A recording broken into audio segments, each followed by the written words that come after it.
আসসালামু আলাইকুম। ওয়ালাইকুম আসসালাম।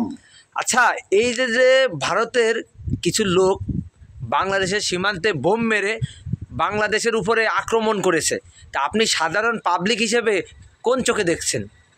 এটা খুবই খারাপ কথা। কেন বাংলাদেশের পরে বোম মারলো? এটা একটা চরম অন্যায় করেছে ওরা।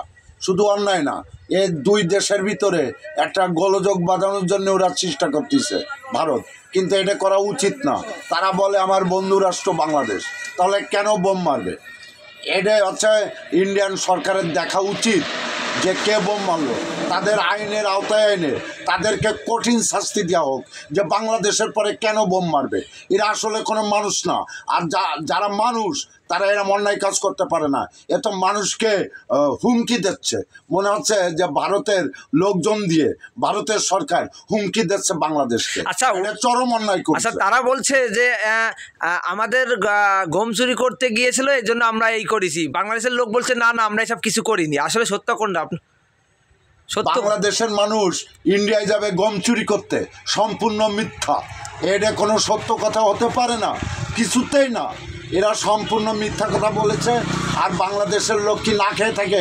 সোনার বাংলা যার নাম, সোনার বাংলায় এমন কোনো জিনিস নেই যে না হয়। আমাদের চাষিরা যা ফলায় তাই আমরা খেয়ে বেঁচে থাকি। কেন তাদের ওই গম চুরি করতে যাবে? এটা চরম মিথ্যা কথা, এটা অন্যায়। আচ্ছা, আমাদের বাংলাদেশ ছোট দেশ বলেই কি তারা দুর্বল ভেবেই কি আক্রমণ করছে?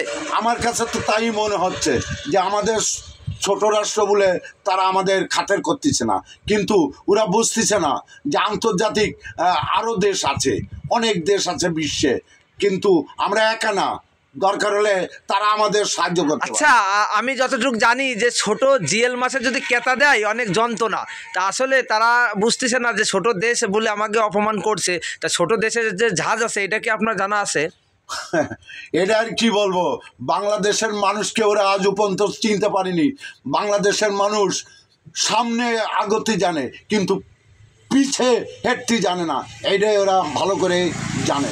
তারপরেও তারা অন্যায় করেছে। আশা করি কোনো গ্যাঞ্জাম না, কোনো মারামারি না, হ্যামগাম না। আমি চাই যে দুই দেশই যেরকম বন্ধুত্বই ছিল এরম বন্ধু হয়ে যাক। ধন্যবাদ। ধন্যবাদ, আপনাকেও ধন্যবাদ।